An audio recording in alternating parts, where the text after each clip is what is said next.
Ph.D. from University of Georgia. He is currently the Professor of International Relations at San Francisco State University. He is also a visiting professor at the University of California, Berkeley. He specializes in human rights, international relations, globalization, democratization, Middle Eastern and Muslim world studies. He is an author of several publications. To name a few, he is currently working on an edited volume called Social Change in Post-Khomeini Iran. He is also the author, most recently, of Democratic Uprisings in the New Middle East, and he also published Terrorism, Security, and Human Rights, Harnessing the Rule of Law, and the list goes on. Let us please welcome Dr. Monshipouri.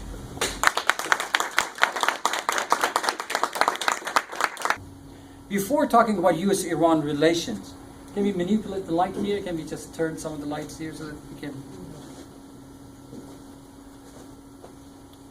Sure. That's fine. Yeah, that will do. Thank you so much. Before I talk about U.S.-Iran relations, I want to very quickly look at the status of the region and give you a sort of a larger picture, broader picture of what's happening in the Middle East. When you look at the picture in the Middle East today, it's very disappointing. It's a very, very complicated picture. If you look at the situation in the Middle East today, especially after the Arab Spring, that everybody's hope actually went to pinnacle and apex, and everybody felt like, well, something of a caliber of a revolution transformation is actually a profound undertaking is happening in the Middle East. And to some of us who actually were operating under that impression, this has been a major disappointment. We look at the region today, the Middle East and North Africa, it's very destabilized right now. If you look at Egypt after the coup of last July, whereby the first duly elected, constitutionally elected president was overthrown by the army, and the irony of that overthrown situation was that a great majority of people supported what happened.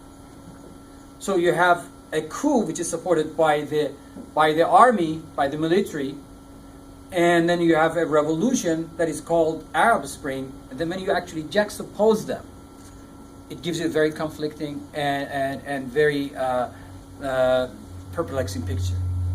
If you look at Bahrain today, sectarian tensions will continue for a long time because you have a minority which is ruling over the majority. If you look at Syria today, the picture of post-Assad Syria is so complicated that you cannot even venture to get into the guessing game as to what the future of Syria is. Let me just sum it up for you this way. If Assad regime falls, Syria will be divided up into sectarian, religious-based mini-states in constant conflict with one another. This is the future of Syria the day after Assad is removed. And the United States is looking at this situation and is saying that they are not going to actually carbon copy what happened after U.S. invasion of Iraq, and they do not want to see the rerun of what happened in Iraq with their intervention in Syria. That's why President Obama is extremely cautious, and rightly so, in terms of getting involved into a sort of lingering civil war. So the picture of Syria, if you look at it, the post-Assad, it's extremely complicated to the point that a lot of Western European countries are kind of reluctant to get into this mess. Vast swath of North Africa and Sub-Sahara is plagued by the so-called transnational jihadist movement that are popping up. Anytime the United States entangles itself into a situation, then they withdraw. There is a vacuum of power, and somebody from some kind of group of transnational jihadis actually pops up. So that's another worry that they have. If you look at the situation in Libya today, power still is dispersed among many tribes. There is no central government worthy of maintaining order, maintenance of some kind of security. In fact, today in Libya, there are a bunch of renegade militia people who are running the country in different regions with a central government so weak that cannot even implement a basic rule of law. So the situation in Libya is, again, one of the situations that you have to wonder, with the NATO intervention and other things, is the outcome desirable compared to what it was in the past? Yemen is a country which is extremely poor. Even the Gulf countries, the Persian Gulf countries, are 6 countries. They're known as Gulf Cooperation Countries, Council, GCC. All of those countries are not going to accept in their mix Yemen, because Yemen is a republic, and all of the 6 countries that they're talking about are republic. They are monarchy. So when you ask them, why don't you actually embrace Yemen, a poor country, so that you can create some kind of moderate politics in this so-called radical and hodgepodge of, you don't know whether it's Republican or monarchy and all these things. But yet the 6 countries of the Persian Gulf, Arab countries of the Persian Gulf region, are absolutely reluctant to engage Yemen into this. So Yemen is left there with all kind of Al-Qaeda linked affiliations type of groups in there. If you look at the Palestinian situation, this is something which is near and dear to all the Middle Eastern countries because of their identity as a Muslim people in that region. I see no hope for a two-state solution. In fact, when I talk to a lot of intellectuals who are coming from the region, Israeli Jewish colleagues, they tell me that this is the end of two-state solution. It's going to be only one state. And when I look at the situation that is happening in Palestine, West Bank, and Gaza, despite the fact that they have actually come to some kind of unification and agreement, but the interesting thing is that Mahmoud Abbas talks about two-state solution. His son talks about one-state solution. You talk about generation gap between these two. How can you actually get to the point where you can create the possibility, not even probability, of creating two-state solution? So, two-state solution is, for all practical intents and purposes, is dead. So, what is the news? What is the good news in the Middle East? With a minor exception of Tunisia, where we are seeing the Islamists are withdrawing from the power, and there's some kind of election, and there's a vote on constitution, and that is, Tunisia is 10 million people. It's not like Egypt, 84 million people. A small country is more manageable. There's only one piece of news, and that's why I'm here for, and that is U.S.-Iran relationship. For the first time, after 35-something years, they're talking to one another. They're engaged. And so if you're going to talk about that, to me, if you ask me what is the good news in Middle East today, I'll tell you there's only one good news in Middle East, and that is the U.S. and Iran are engaging formally at the level of state-to-state relationship. They're talking. So let's just talk about this. Let me start with history. A lot of people in the audience are extremely informed about this topic, so I'm going to go actually very quickly on this topic. I'm not going to spend so much time. Very quickly, we look at the history of U.S.-Iran relations. We can compartmentalize that relationship in certain chapters or periods of time. The most important period was the coup of 1953. A lot of folks in the audience are extremely familiar with this topic. The coup, that overthrow of parliamentary democracy in Iran. Then we had the Islamic Revolution. After that, we had the very, very sad episode of the hostage crisis. And then, of course, we had 8 years of war between Iran and Iraq, with the dawning of that Iranian airline resulting in the death of 290 people, and the Khomeini coming to his senses saying that, well, this is it, and we have to actually reach a ceasefire. And then we have the post-Khomeini Iran, which was, up to a period, was a sign of change after a charismatic leader such as Khomeini passed from the political scene. There were some hopes that there would be some pragmatism and flexibility on the part of both sides to come to agreements. But it was actually overshadowed by a major development, and that was the 9/11. In the post-9/11 period, Iranians demonstrated some professional attitude and behavior when they came to negotiating table with the United States over the future destiny of Afghanistan. And here is the U.S. guy by the name of James Dobbins, who says Iranians acted very professionally. They came to the meetings. At the time, Javad Zarif was Deputy Foreign Minister. He created the situation extremely conducive to major connections between U.S. and Iran on the future of Afghanistan. And then, of course, especially in the afterwards of a major cooperation and professional behavior on Iranians, President Bush, on a very important stage, State of Union address, labeled Iran as part of the axis of evil. We now know that that was not his creation for two reasons. A, he was not smart to come up with the concept. B, it was a speechwriter by the name of David Frum who actually threw this phrase in his lecture, and some of the congresswomen sitting there, they were pretty darn surprised that there's this axis of evil, putting three estranged countries of Iran, Iraq, and North Korea into one category was a bizarre category. But nevertheless, that was what Khatami received for his cooperation on Afghanistan, which actually marginalized him and allowed people like Mahmoud Ahmadinejad to jump on the scene. And then, of course, we had the U.S. invasion of Iraq, which turned out to be a major, disastrous thing that everybody is familiar with. On the history of Iran, we can say the Post-Khomeini era has seen all presidents, two-term presidents that have come to the power with their own agenda. And you're all familiar with that. You're all familiar with the history of sanctions, military strikes, diplomacy. Let me just not spend any time on this and just move on to the other topic that we have.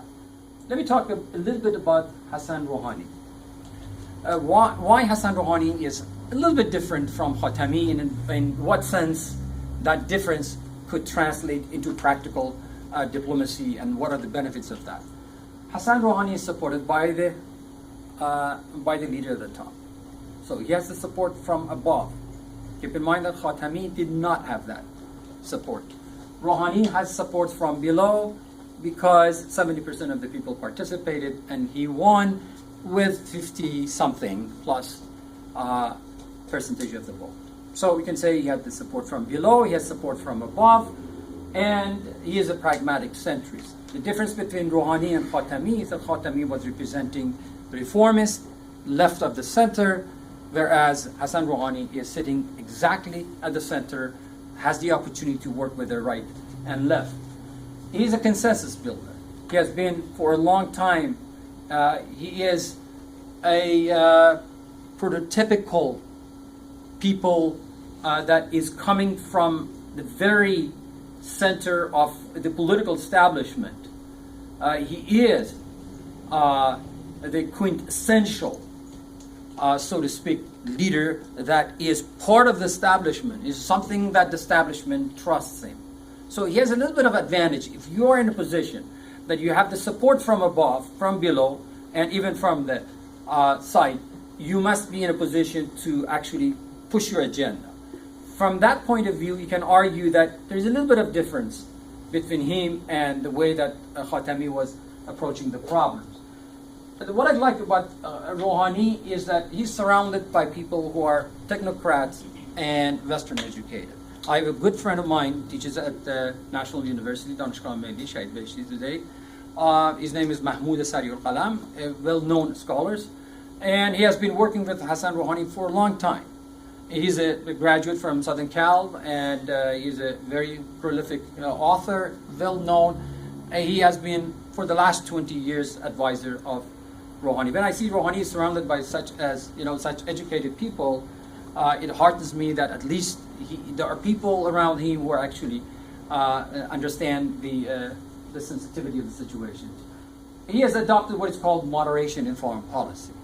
For whatever moderation means, I think he's keen on saying that most of the time. Look, we are not dragged to the negotiation on the nuclear deal. We have decided to actually make that decision by ourselves. But nonetheless, we don't have any enmity with the United States, and we would like to interact with the West. These are a good way, they're a very polished way of approaching the Western world. So I think his approach is a very good approach. I want to come back to the issues of the Iran's foreign policy and take a sort of historical look at the foreign policy of Iran since 1979 revolution to the present day. And I want to come in the subsequent slides to a shift in the mentality of the Iranian intellectuals. That something has happened in the last 5 years, some kind of profound transformation in the minds of the Iranian intellectuals, well before the June election of Rouhani, 2013 elections, that has really paved the way for that rapprochement with the United States. So I want to talk about that, but prior to that, I want to talk about major foreign policy of Iran in terms of what we call pillars. Then sort of, if you have a table, you have 4 legs, and these are the major legs of that foreign policy. Number one, since 1979, Iranian foreign policy has been based on resistance. They are resisting the U.S. presence and U.S. Hegemonic power in that area. And if you ask them, how do you conceptualize your approach, they say it's counter-hegemonic. The Americans are outsiders. They're coming to the region. We are regional people. We know how to protect our national interests, and we would like to have our presence here solidified to the point that we are not going to attract or involve or draw outsiders in the region. So this is known as the politics of resistance. You can say it's part of the Hezbollah, Hamas, and other things. That is basically a foreign policy principle, the principle of resistance. Resistance against outsiders coming to the region and determining the course of politics in the region. Number two, of course, is part and parcel of Islamic republics, promoting a foreign policy which is based on promoting political Islam. One version of that promoting political Islam is you put politics and culture above economic interests. So when you say to the Iranian people, last 35 years you have been under Islamic Republic and you have been suffering from this Iran's ailing economy, and if you talk to some of the leaders of the Islamic Republic, they'll tell you basically that, well, we know that suffering is part and parcel of our survival in the region, because for us the key is politics and culture. We put politics and culture above economics. So the argument is that basically Iranian people have developed the capacity to endure sufferings of assorted kinds. So, when you say more sanctions, look, in the last 35 years we have been under sanctions. What is new? I mean, what is so new about this? So we have kind of developed the capacity to endure sufferings, oppression. And so that is part of the Islamic Republic sort of, so what? We have sanctions, but you know what? We are maintaining our own independence, the policy of, we decide who is running the Persian Gulf region. For us, this comes with a cost, and the cost is sanctions. We will endure that. This is part of the culture of enduring the suffering. Number three is the Iranian foreign policy has always, under the Islamic Republic, has always strived actually for some kind of a consensus around certain principles. We have the same thing in the United States. Number one, security. Number two, diplomacy. Number three, capitalism. Number four, this. Number five, human rights. So they have this order. And for the Iranians, consensus around certain principles has always been part of the foreign policy. And last but not least, reacting to evolving external dynamics and context. But Iranians have never been, under Islamic Republic, at least to the best of my knowledge, never been innovative and creative when it comes to the foreign policy. They're always reacting. Okay? Kind of play it by the ears. They don't have, Iranians, I think the Americans have like 15, 20 years plan. I think right now, when I look at the U.S. foreign policy toward China, and the way that Americans are counterbalancing China by approaching Malaysia, Australia, Japan, South Korea, and Philippines, I know that they have a plan, and that plan is called Pivot to Asia. The pivot to Asia means they want to counterbalance China, because in 10 years from now, China is going to be the #1 world economy. And they have a at least 15 to 20 years plan. In Iranian foreign policy, no such planning is sort of well integrated into the composition. Seated by Rouhani's presidency. Well before Rouhani's presidency, this mindset is kind of synced. Number one transformation in Iran came with the Green Revolution. People often ask me that, do you think Green Revolution is dead? Do you think it is dormant, not active? And I always say, it might be dormant, but it hasn't really left the state. One of the lessons, I published an article with your good friend, my cousin Ali on the Green Movement for the journal called Middle East Policy. One of the arguments that we set forth in that article was that Green Movement shook the foundation Islamic Republic like no other event. And the reason is that Green Movement showed that Islamic Republic as a building, if I may use that metaphor, has a lot of cracks in it. There are cracks on the wall, there are cracks on the ceiling, there are cracks on the floor. If a building has so many cracks in it, that building is based on not a solid foundation.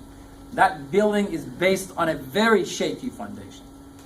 The major threat that Green Movement posed to the Islamic Republic was this threat. It posed a threat to the very political cohesiveness and fabric of the state. That this is a state which is divided the state. And it has a lot of cracks. So this is not a solid building. I think that was the beginning of the transformation in the mindset of Islamic, Iranian intellectuals. Number two was the sanctions. Sanctions, an article by Trito Parsi that was published in Foreign Policy lately, and I have a good fortune of reading that. Trito Parsi, for whom I have enormous respect, mentions that it was not the pressure of sanctions that brought Iranians to the table. I respectfully disagree. I beg to disagree because I think sanctions played a very important part. Sanctions have done the damage in three areas: finance, banking, trade. If you include oil and energy, that is another added dimension that really punished and crippled Iran in these areas. If you impose sanctions in the areas of banking, oil and trade, you're damaging the economy of a country which is for a considerable extent dependent on the oil. One economy, sort of one product economy, you can cripple that. Sanctions have done the damage. No denied. So these two, from the internal side, created a mindset among the elites who started thinking, look, this is not a winning fight, and we should actually make some adjustment. But two other things really from outside, which I will call them regional dynamics, added more layers of complexity and understanding that led to the transformation of political elites. The first one was transnational jihadism. Transnational jihadism today is manifesting itself more in terms of Shi'i and Sunni tensions. And you think that Saudi, for instance, you think that Saudi is a very big bad actor on the global scene because it's promoting Wahhabism and Salafism and so on and so forth. But when I travel to the Middle East and I see that on the street level, that the tension between Sunni and Shia. I was in Egypt working on a book. So I asked a gentleman, where can I find a place so I can exchange some American dollars for Egyptian? He said, well, just follow me, I'll show you. While I was following him, he said, where are you from? I said, from Iran. For the rest of the way, he didn't talk to me. He just walked with me and said, this is the place you want to go. And I know a little bit of Arabic, like Shu Smak, what is your name? And Min Wain Enta, where are you from? Where do you come from? And I was just talking to him and was totally disregarding me. You see that on the street level. You're talking about main street. The tensions of Sunni and Shia are so manifested at that level that they have percolated downward to the level of, local level. It's a very dangerous game that Saudi is playing. But Saudi, at the same time, Saudis are coming to this conclusion that they are not going to control the region's politics because somehow Iranians have hunkered down in Syria. And they're losing the Syrian battle with Iran. So now they're changing their security guys, intelligence guy, Naif comes to power and this guy leaves. And they are getting to a point that they have to come to grips with the Iranian reality in there. On the other hand, Iranians have never pushed for sectarian tensions. Iranians are smart enough not to push for that. Why? Because Iranians know that, number one, Persians are in minority. Number two, Shiites are in minority. Why should the Iranian take the approach of sectarian tensions? It's a lose for them. It's a loser. It's a no-brainer if you want to push for sectarianism. Saudis are pushing it because they know that they have 84% majority of Sunnis, and they can actually use sectarian tensions as a counter-revolution to Arab Spring. That's the best sort of device that they have. And so you have the Arab Spring, and then you have the counter-Arab Spring, which is coming from the Saudi. So when there was a change in Egypt, change of guards, in Saudi, United Arab Emirates, and Bahrain jumped on the fray and provided $12 billion for al-Sisi so that Mohammed Morsi is marginalized.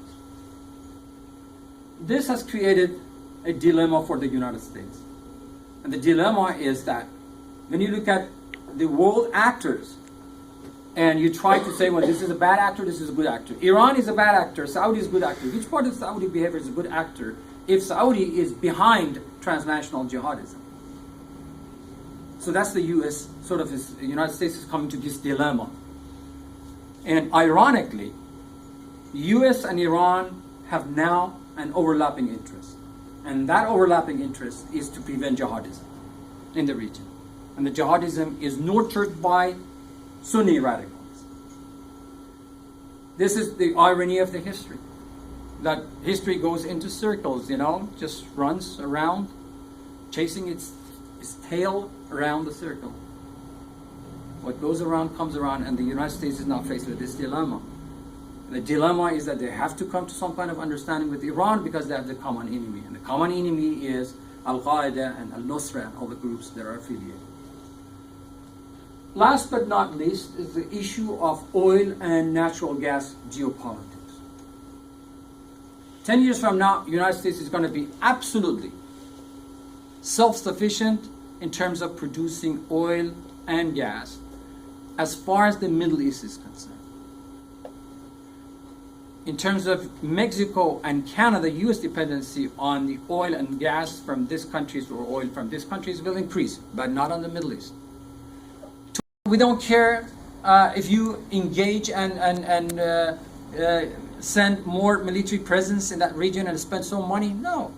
Obama administration going through very difficult times in terms of cutting the military budget, and they're not going to maintain that amount of intensity and presence in the Persian Gulf region. So what are they going to do? This is called offshore balancing. They are going to rely on some of the middle power states in the region.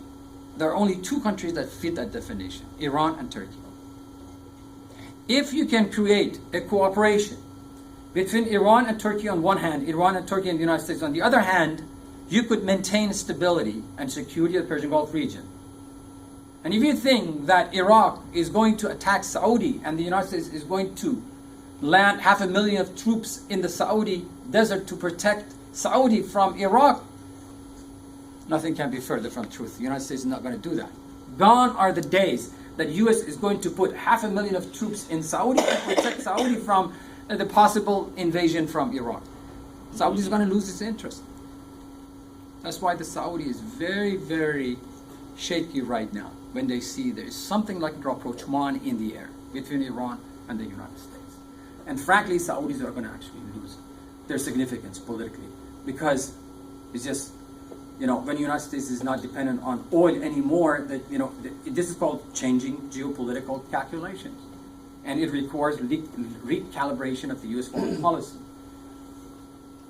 With the flow of oil in the world changing, and U.S. is going to right now U.S. is going through what is called gas shale boom, and that has actually created less dependency on outside.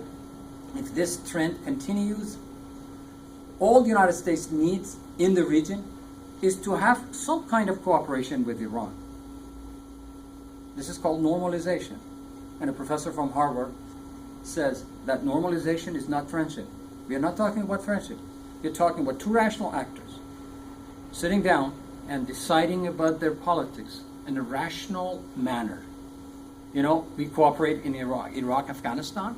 We may cooperate on Lebanon. Of course, we have differences on Syria. And this is it requires a vigorous rational calculations, and Iran is capable of actually doing that. If Iranians are playing their cards, and they have a lot of trump cards here they can play, and then I think we are in business. We are in the business of normalization. But again, normalization is not about friendship. Normalization is about what are your interests, what are my interests, let's put them on the table and find out the way to reconcile some of these things. So I think these are the changes that have created a mindset change among the Iranian intellectuals and political elites who have surrounded Rouhani and are saying, look, it makes perfect logical sense to move in that direction. I want you to listen to some of the debates in Iran that people like Mahmood Kalam, professor from Beheshti University, is coming out and actually saying things that you could not imagine could have been said a decade ago. He says Iran's economy cannot possibly improve without some major political shift in its foreign policy. And Iran has no other alternative but to accept regional political order. You have to read that several times to get a sense of what is meant by this. That Iran can no longer deny the existing regional political order. What is his point? His point is that, look, if you have to come to the reality of accepting Israel, why not? You can no longer deny the presence of a country which is part of the balance of power. When I go to the Arab countries and talk about Iran and Turkey, they always ask me, what about Israel?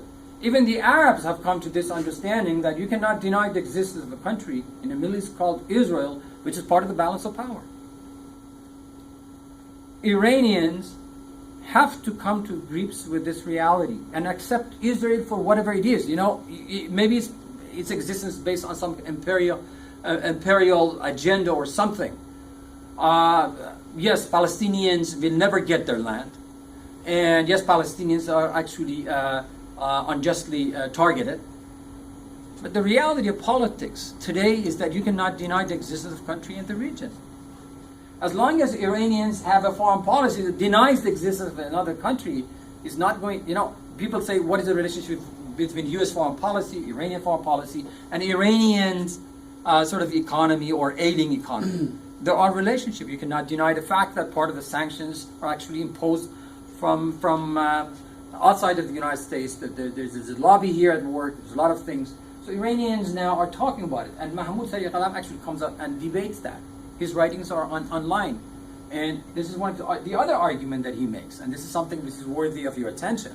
Is that can Iranian follow the Chinese model? What is the Chinese model?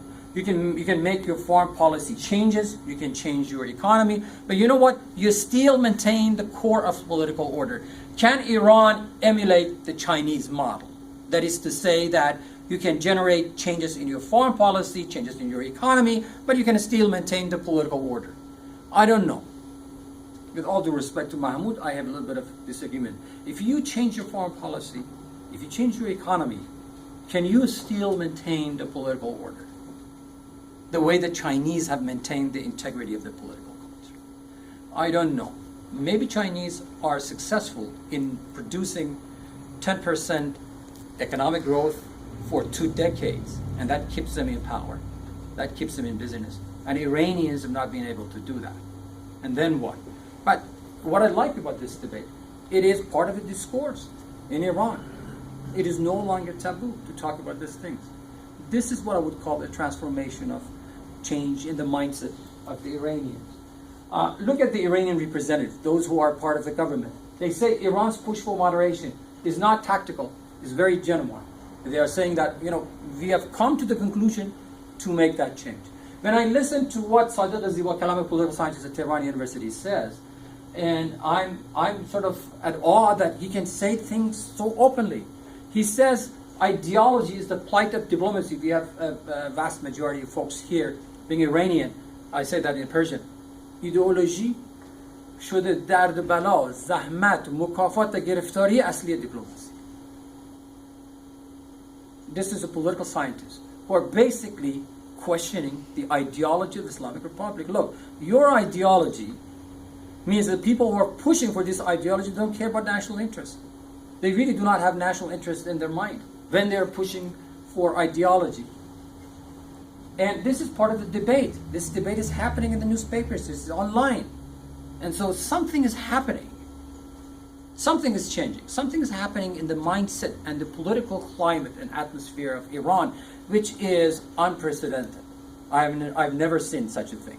That Sadiq Zibakalam, a political scientist, very renowned political scientist, comes out and says, you know, the Islamic Republic has this ideology which is the major headache for diplomacy. Very, very interesting debate which is happening. On the US side, you get messages that are complementary. And so you see these people, you and I can talk and engage in a conversation, but there's only one way of conversation, but there's a universe out there, online, internet, and communication, that there's a universe of people actually talking to one another. And so the American side says, the General Martin Dempsey says, look, Iran is a calculating actor. It's a very rational actor. Americans love to deal with rational actors. What they are very poor at is when they deal with irrational actors. Jihadism. They cannot read, they cannot understand, they cannot fathom that people can actually fly planes into the buildings. For them, it's not understandable. But Iran is a rational actor, and they say, look, military strike is not going to get us anywhere. And so let's find a way to deal with them. Look at President Obama. What he says in an interview with Jeffrey Goldberg is very, very spot on target. It says Iran is not North Korea. Iranians are not acting impulsively. They're acting strategically. They have some strategic plan. They have cost-benefit analysis. And so they have a worldview, and they know what is cost, what is benefit, and they act accordingly. Don't compare them. This is exactly the opposite, the total reverse of what President Bush said. Put Iran in the axis of evil. Whereas Obama said, look, Iran is not North Korea. Don't put them in the same category. This is a rational nation act they can actually deal with. Jawad Zarif comes out and says Iran is going to have enrichment program. Period. They're going to have enrichment program. The Iranians have built, they have invested billions of dollars in enrichment program. You expect them to dismantle that? And that ship has sunk, and that analogy, that metaphor has left the station. And so now, even Israelis are coming to the sense that, well, if Iranians have an enrichment program, what do you want to do? There's nothing you can do about that. And they've invested, and it's not on the table. And so there's something going on which is very good with Iranian diplomats and experts now. They're saying that we are open to anything but end of enrichment. Let's talk about politics. Let's talk about transparency. You want to have cameras, intrusive inspection, you're more than welcome to do that. Transparency, inspection, fine, but don't tell us, after investing billions of dollars in nuclear, civil energy, don't tell us that you have to dismantle that. So it's basically out of the question. The government regime have reached a consensus on that. You have the regime, which is from the top, Ayatollah Khomeini, and then you have the government of Rouhani. They've reached this consensus. Let me just move on to some of the things and talk about some kind of strategic recalculation that brings Iran and the United States together. The threat of Al-Qaeda, the threat of radical jihadist group in the region have posed a common enemy perception to U.S. and Iran, and that is part of the strategic recalculations. Robin Wright says that the U.S. withdrawal from Iran and Afghanistan has robbed Iran of the first line of defense. It was good for the U.S. to be in Iraq and Afghanistan. At least it made it very easy for Iran. But then she goes on to say that the irony is that U.S. buffer created a decade ago has disappeared, and Iran now feels kind of vulnerable. And this is what I like about what she says. And this is a very profound statement. When I read that several times, it really got to me and affected this is this is what has happened to Islamic Republic after 35 years. The government of God has come down to earth and now is acting realistic. But this is not, when you go back to the Khomeini has a very famous saying. If there's a conflict between Islam and the state, Khomeini said, the state wins over the Islam. Which means the state has to act based on its national security and survival, political survival, and Islam kind of takes the back seat. This is exactly what Rabin said. The government of God, despite this lofty ideological goals, now has come down to earth and is acting very realistic. I think this is what's happening in Iran. Some ideas about some of my colleagues. I don't know, what am I doing on time? You're doing fine on time? Yeah. Very good. Some reality check. My good colleague, Mohsen Milani, his brother is teaching at Stanford. You know him by Abbas Milani. This is his brother, teaches at the University of Southern California, I guess. Not Southern California, Florida, yes. In Florida. He says the Islamic Republic is polarized, factionalized, it's divided government. We have divided government in Washington, D.C. We have divided government in Iran. There's nothing surprising about that. The point that he says that is important is that the regime in Iran has reached an introspective moment, but they have never been there, because they're talking about normal relationship. And today, it's no longer taboo to talk about normal relationship with Washington. It was a taboo to talk about it back in last time I was in Tehran was 2005. It was at the beginning of the Ahmadinejad coming to power. It was taboo, but nowadays people talk about normalization and all these things. So this is the reality check. Some more information from Mohsen that will help us to engage you into a conversation here. That a large majority of the Iranian population favors a relationship with the United States. You cannot see that in Turkey, in Saudi Arabia, in Egypt. Vast majority, at least in Egypt and in Saudi, maybe to a lesser extent in Turkey, they don't favor U.S. as much as Iranian do. Why? Have you thought about this? Why do you think that Iranian youth are absolutely pro-American and the Arab youth are anti-American? It's a very nice comparison. In those countries that the government is self-proclaimed pro-West, people are anti-West. In a country like Iran, where the government is self-proclaimed anti-American, the people are pro-American. That's the reverse. When you look at the Arab and Iranian situation, that's the comparison. But I don't know how to explain that. Is it because the poor performance of the Islamic Republic, or why is it the Iranians are the most pro-American population? It's a capital, it's a human investment for CIA people who are actually looking at this. They're looking at a population with the vast majority of people in that population, youth, the youth bulge, are in favor of the USA. And Iran, they're very open about that. They're very open about that. You know, they say that on the streets, they're pro-Americans and all this thing. So I think the United States is looking at this population is a human capital that they can count on in terms of civil society and other things that they can create. My good friend Karim Sajjadpour from Washington says, well, Iranians, it's in the DNA of Iranians to juggle conflicting interests. And the reason is that Iran lives in a very tough neighborhood. Iran is not part of any security structure. Iran is not part of NATO. Iran is not part of the GCC, other Arab countries of the Gulf. Iran is left in the middle of nowhere. And Iranians suffer, and rightly so, from political paranoia. And the reason is that Iranians are strategically lonely. We are in the middle of nowhere. We are not part of any security structure. We don't have any friends. To our north, we have Russia. To the east, west, when you look at Iran is not part of, we used to have one country which was our ally. That country is in civil war, called Syria. And you have Lebanon, which is kind of, you have this Hezbollah there. And Mohsen Milani says, look, perhaps we have to look at Uzbekistan, Kyrgyzstan, Tajikistan, maybe that there is something there for us.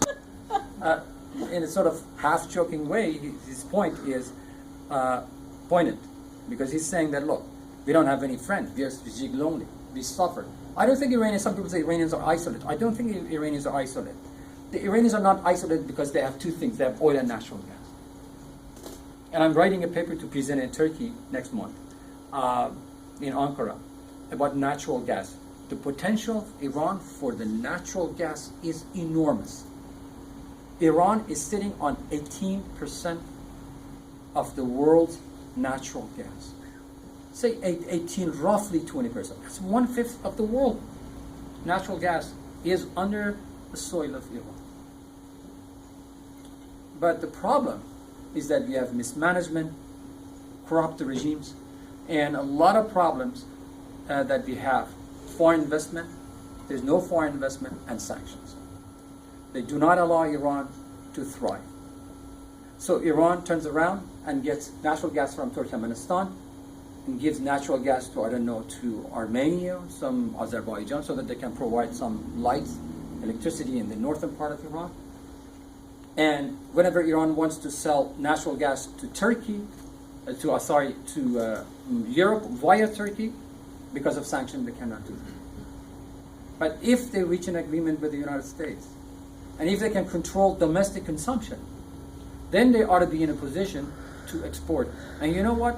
When you look at in the wake of this Ukraine crisis and the situation in Crimea and the dependency of Europe on Russian oil, this is the only thing that can actually cut their dependency. If they can find a way to get natural gas from Iran.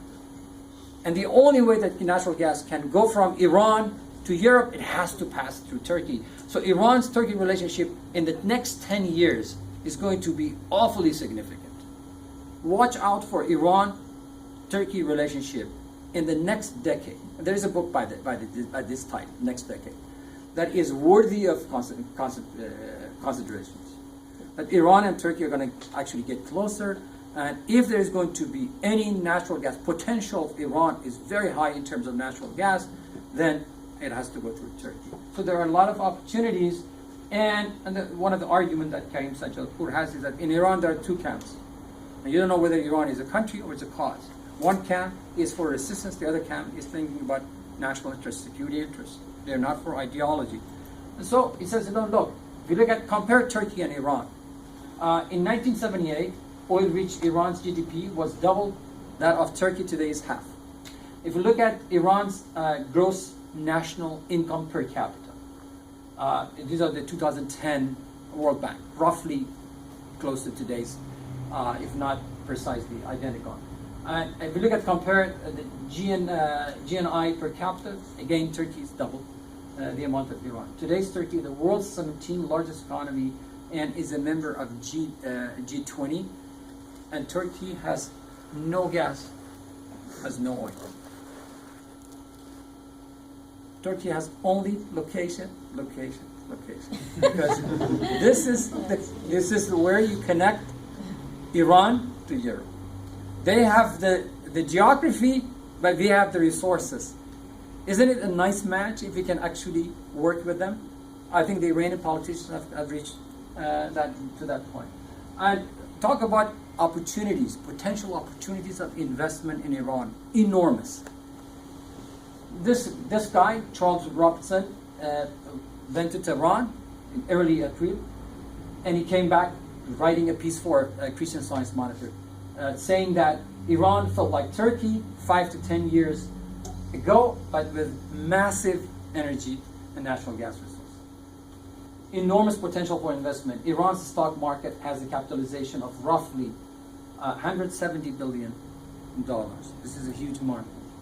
Tremendous oil, petrochemical, mining, natural gas sectors, successful agricultural sector, manufacturing, but at least there's a base there in terms of producing, if not very efficient cars, but at least being sufficient for the domestic consumptions and markets. Recovery, he predicted, from 12 months to a generation, Iran can be a very, very promising country in the region. Let me talk about the nuclear deal and where we are at today. Because as of 3 days ago, the negotiations actually didn't succeed. What are the sticking points in this nuclear deal? The biggest hurdle is Iran's enrichment program, the size of it, the scope of it.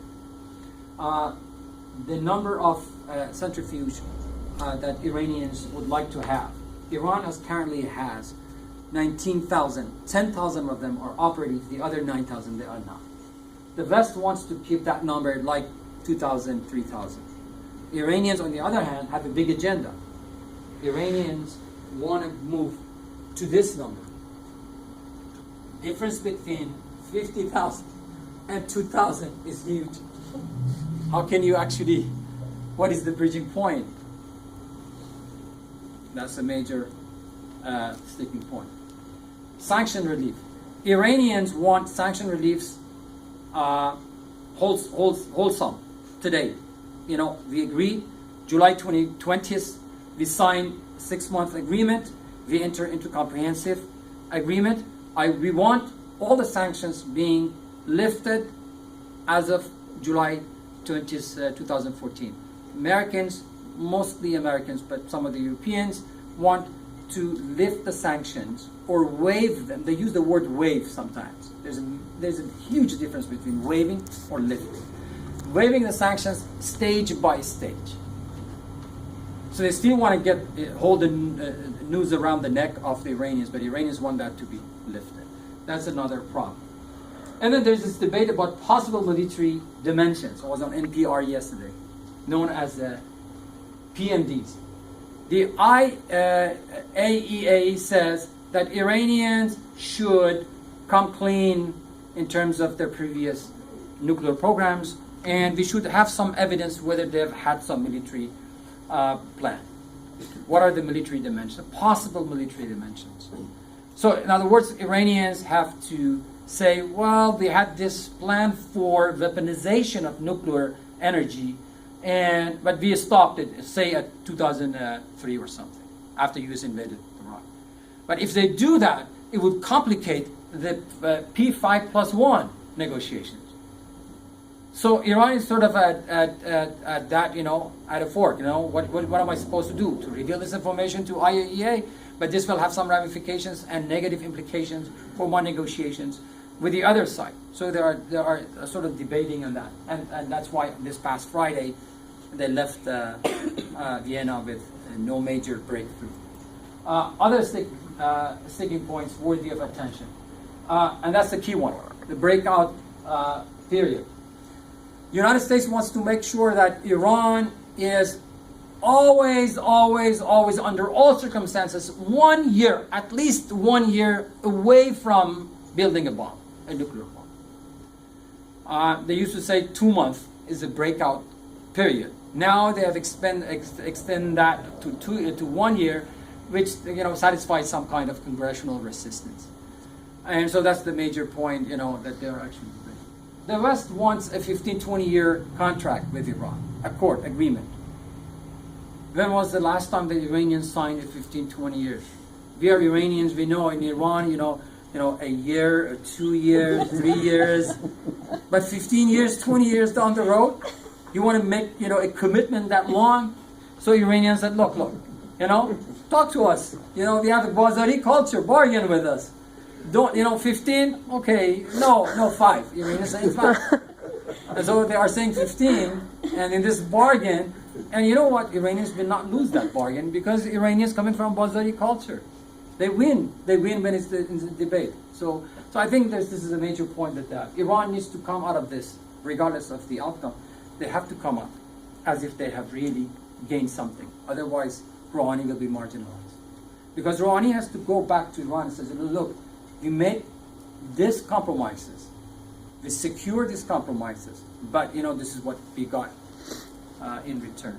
And so this is something that is part of the culture. On the ideas that there are major differences between U.S. and West more generally, but USA more specifically. Number one is Syria.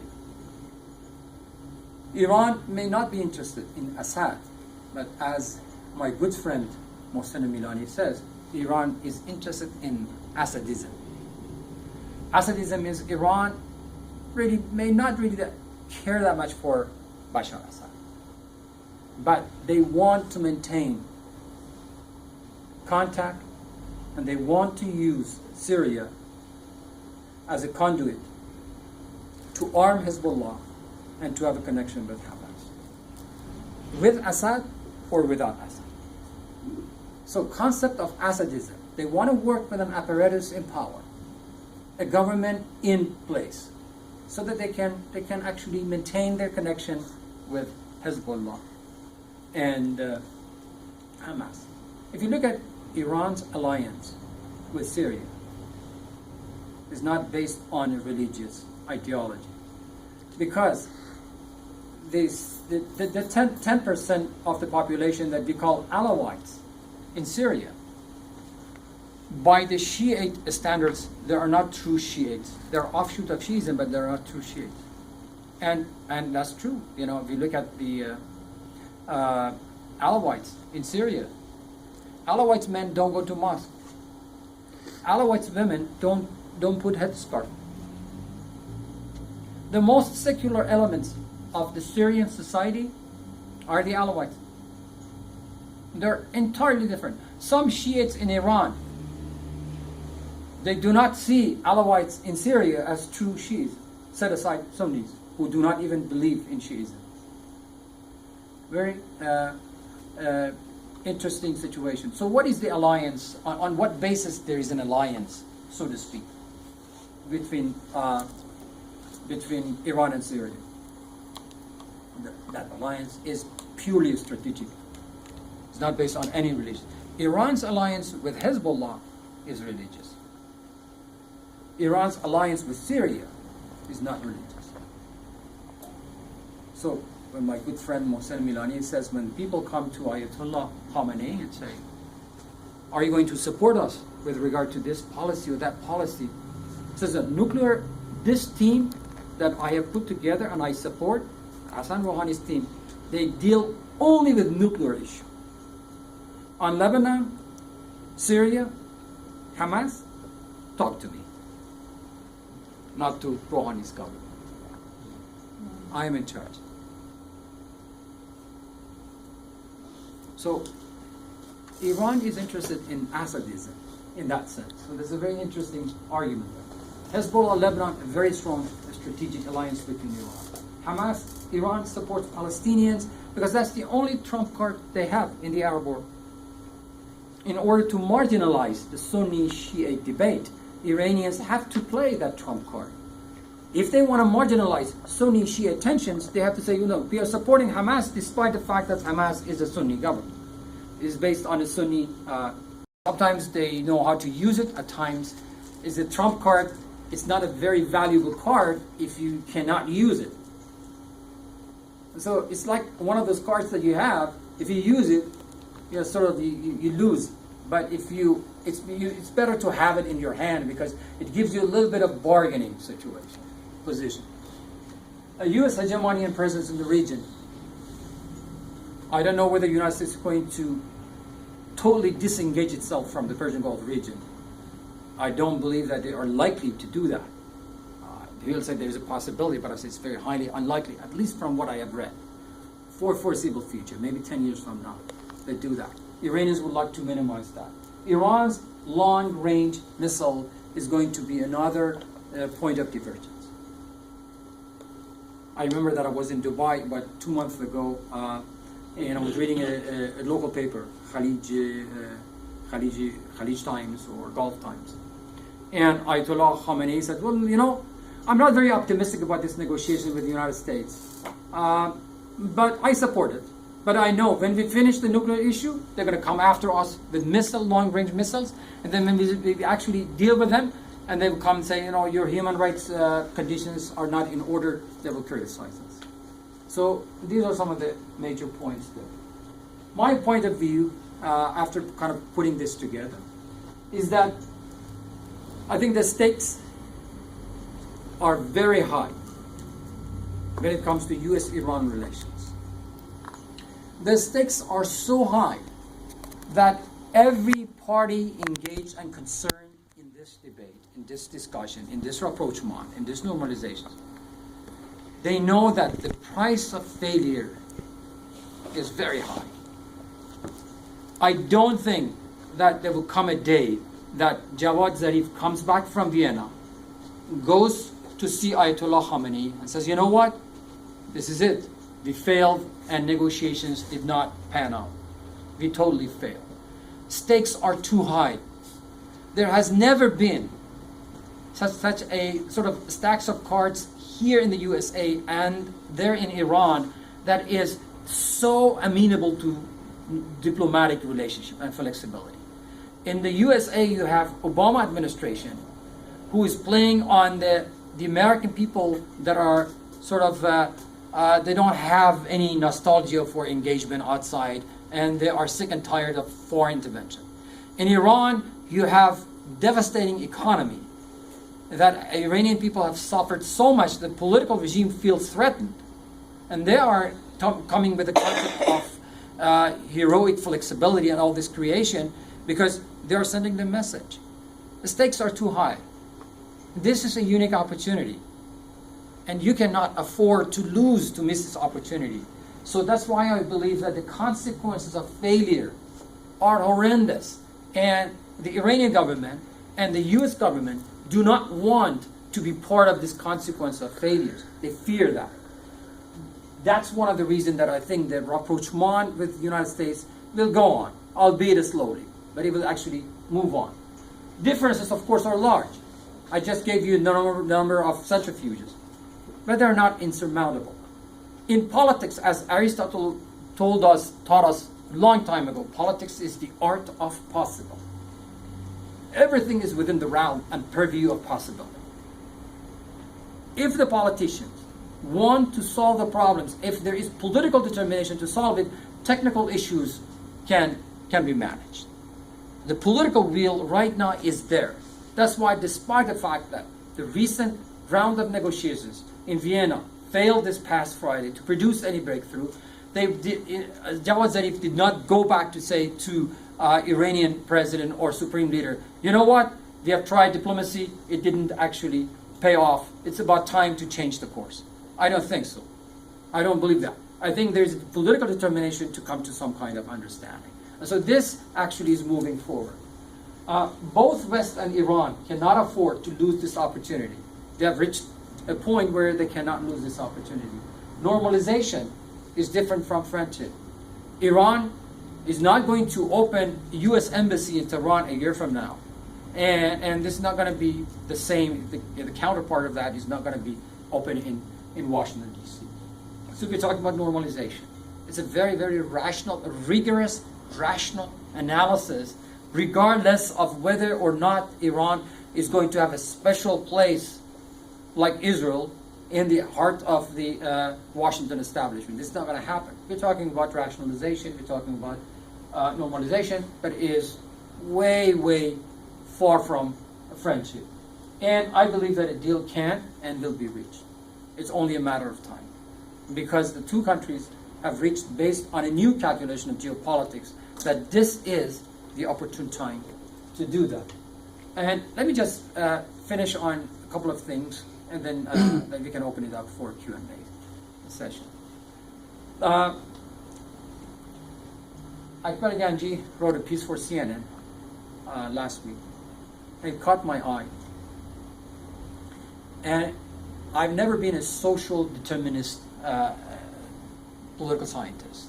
That is to say that I do not look at the social trend in order to understand what's going to happen all the time, because there are so many intangibles and so many unpredictable factors in politics that you cannot be kind of social determinist or political economic determinist.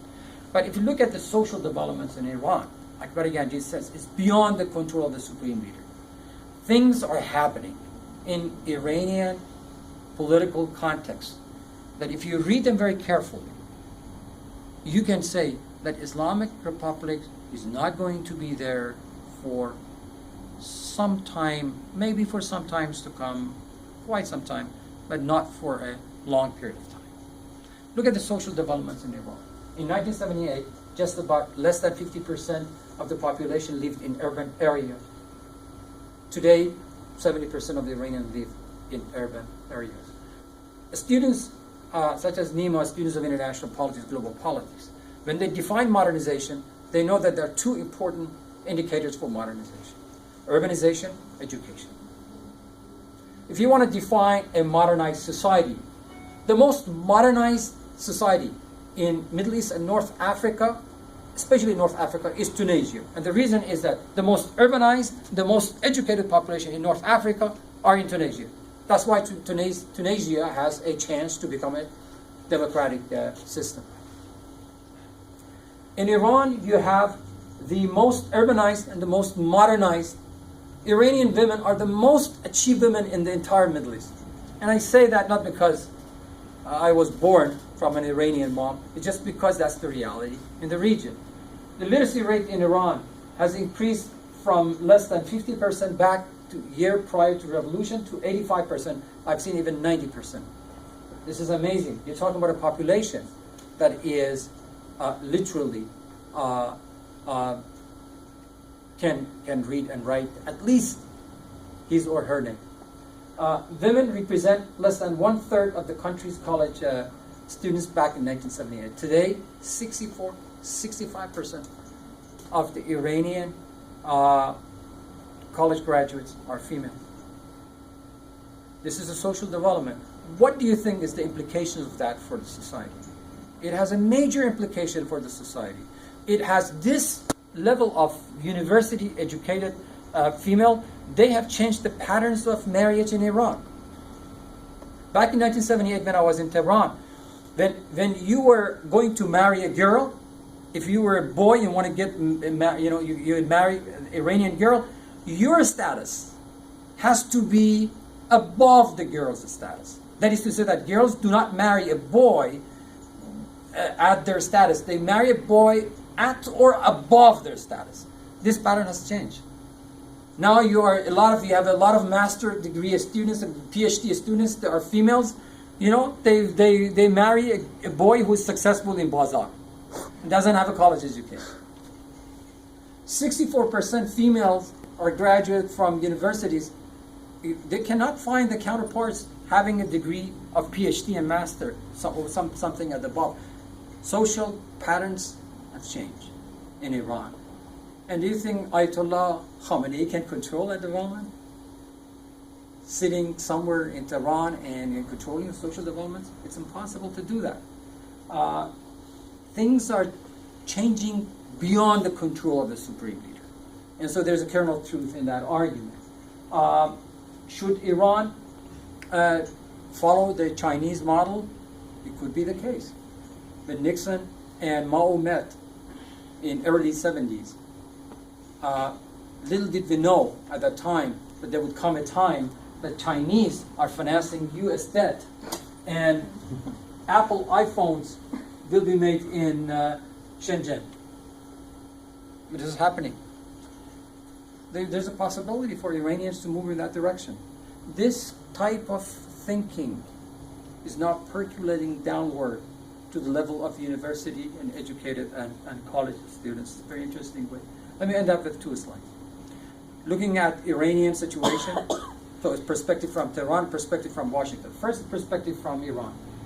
Iran has come, and its leaders have come to this understanding that the status quo ante, the situation that we're dealing with, is no longer sustainable. It's not in their interest. This situation cannot go on. They will lose a lot. Number two, interest or ideology. There is a focus on ideology that now has been discredited because the great majority of Iranian people are thinking that ideology has actually hampered the economic progress of the country. That is widespread. I mean, Janati the other day was talking about, we go to a negotiating table because we want it. And don't you ever think, just for a moment, that it was the pressure of sanctions that brought us to the table. We know that that's not true. But, he says that in the Tehran soccer stadium, Tehran University, in front of a bunch of 10,000 people who are actually praying. And then that gets international attention. But 10,000 people praying on Friday Eve is not representative of the vast majority of Iranian people. That mentality is dead. The ideology cannot be placed above the interest. Political survival, this is something that comes from my good friend Sayyid al-Khala. And he says that very obviously. Today's political survival, territorial integrity, political cohesiveness of state, rather than ideological interest, is likely to transform elite's mentality. It has already done that. But he's a political scientist. He doesn't, in order not to get into trouble, he says it's likely to. They play with these words. But it has changed. The change has happened. For the American side, for the Western side, I'm going to use USA here, U.S. strategic goals in the region will be better served by cooperating with Iran. They have reached a consensus within the establishment in Washington that they have to work with Iran. It serves their interest to do that. And so that consensus is there. That has made the situation very opportune for Iran to take advantage of that. Can the U.S. manage shifting geopolitical balances in the region? They're thinking about that. Why U.S. wants to engage into Afghanistan and Iraq, a situation like this, by putting troops, by going through this cost at the time that they're suffering from internal economic problems? Why not do offshore balancing? Let somebody else do the balance for you. Why do you want to engage and put troops and invest so heavily at the time the country is trying to cut expenses? So offshore balancing will happen. There's no alternative, better alternative than offshore balancing. Who's going to do the offshore balancing? Iran and Turkey. These are the two countries, middle power countries, that they can do the offshore balancing. The question is that, will the United States stop at the nuclear deal with Iran? Or after this, they're going to talk about long-range missiles, human rights, democratic governance, minorities, NGOs. We don't know. That's the questions to which, that is a question to which nobody has a very transparent answer. Well, if you're interested in all the research that I've done on this, you can find the sources here. Very good. You have a great audience. Thank you.